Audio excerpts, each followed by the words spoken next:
sa chute ce matin après le 500 mètres.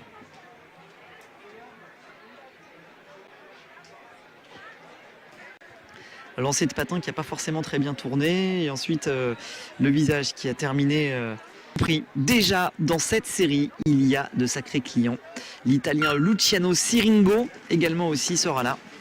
Et c'est parti avec 18 qualifiés et des sprints intermédiaires pour une première série chez les seniors pour d'ores et déjà nous livrer quelques vérités dans cette catégorie reine pour savoir qui est en forme, qui ne l'est pas forcément, qui va aller chercher les premiers sprints intermédiaires, qui va s'éviter la bagarre du peloton, qui va éviter également aussi d'être pris dans une chute. Et ça va très vite déjà dans cette catégorie des seniors.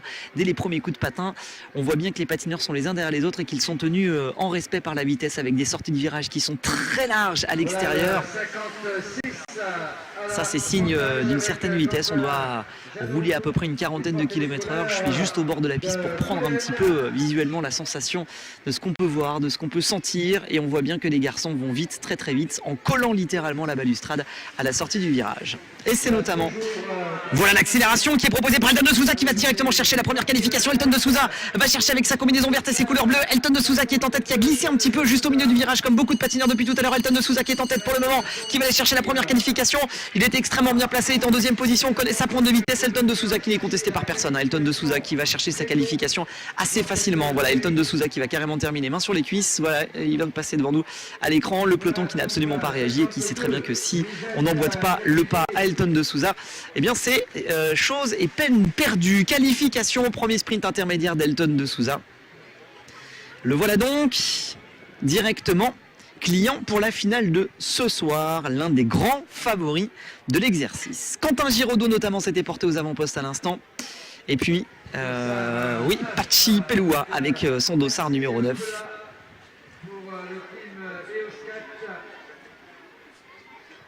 Pachi Pelloua. Team EOSkate. Nolan Bediaf en première position également aussi, qui est en train d'emmener Pachi Pelloua peut-être pour aller préparer le prochain sprint intermédiaire. Ça a l'air de se profiler comme ça. Nolan Bediaf facile après les difficultés de ce matin lors du 500 mètres et cette grosse chute aux demi-finales. Voilà, il nous prouve qu'il va bien, Nolan, et il se qualifie directement avec son dossard numéro 8. On le retrouvera tout à l'heure pour la finale. Derrière, Pachi Pelloua avec son dossard numéro 9 continue de maîtriser un petit peu le peloton, et les deux pensionnaires de l'équipe Bont également aussi sont toujours extrêmement bien placés pour ne laisser le soin à personne de peut-être aller chercher la prochaine qualification en direct. Je rappelle qu'il y a donc 5 sprints intermédiaires dans cette catégorie. Diogo Marreiros à l'extérieur.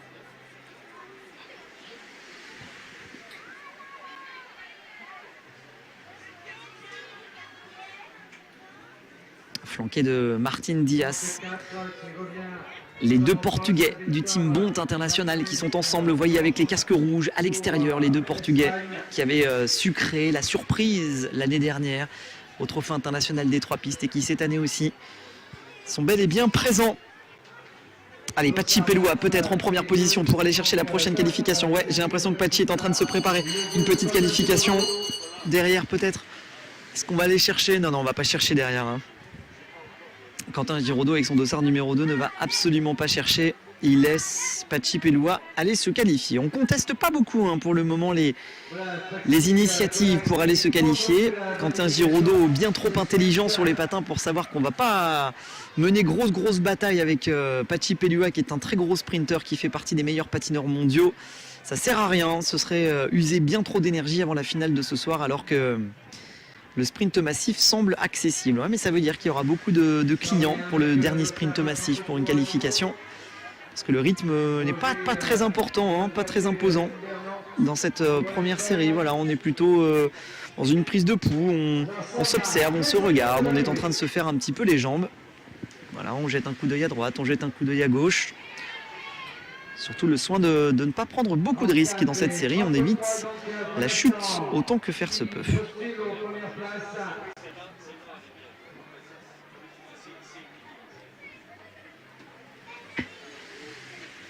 On accélère un petit brin pour le moment aux avant-postes avec notamment le dossard numéro 34.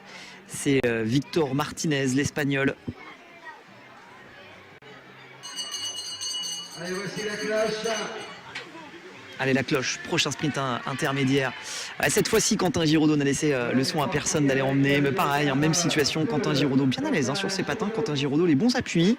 La belle sortie de virage, bien posée, bien propre, qui laisse augurer de belles choses pour la finale de ce soir pour Quentin Giraudot, qui porte les couleurs du team international Powerslide. Le peloton s'est reformé derrière, avec notamment le dossard numéro 65 qui est aux avant-postes. 9 tours de l'arrivée. À 9 tours maintenant de l'arrivée dans ce 5000 mètres qui était proposé. Avec un rythme assez serein, assez constant.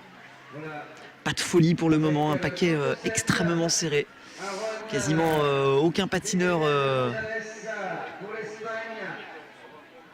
qui n'a pris vraiment de trous.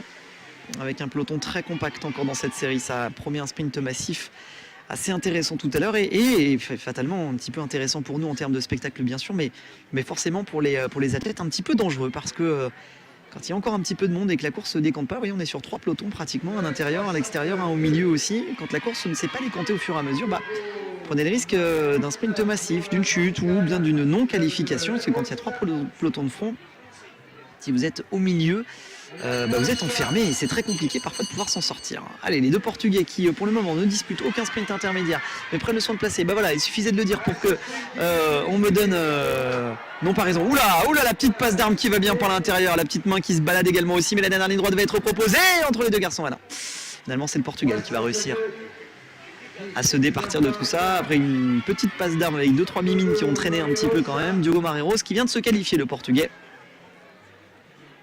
Vous avez vu que Diogo Marreiros, il fallait pas trop le chatouiller, que la boîte à gifles pouvait rapidement sortir et qu'on était prêt à faire le ménage.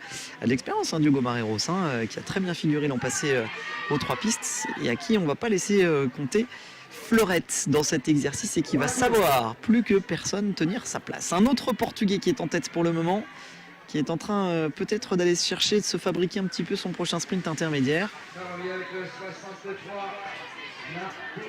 Martin Diaz qui est en train de durcir un petit peu le ton dans le peloton, en fait de se construire un petit peu. Martin Diaz qui va accélérer à 2 tours de l'arrivée. Martin Diaz qui a compris qu'à 2 tours de l'arrivée il valait mieux ne pas rester dans l'essentiel du paquet pour se faire enfermer, qu'il valait mieux construire le sprint final devant avec un rythme assez enlevé. On est encore loin d'être à fond, on est loin de mettre tout ce qu'on a encore dans le moteur pour le moment. Voilà la cloche, sprint final, arrivée massive, dernier tour et il n'y aura pas de la place pour tout le monde. Martin Diaz qui est bien, qui s'est fabriqué son dernier tour, tranquillement, à l'abri des chutes, à l'abri des éventuels mégards, des mésaventures qui pourraient lui arriver. Martin Diaz qui vient se qualifier assez facilement et le reste du peloton derrière qui vient aller chercher sa place pour la finale de ce soir. Première série relativement calme et sereine, tous les favoris ont répondu présent à l'appel et dans cette première série seront de la partie ce soir, y compris Darren de Souza que vous voyez à l'extérieur de l'écran qui est en train de se baisser pour desserrer ses patins, y compris Darren de Souza.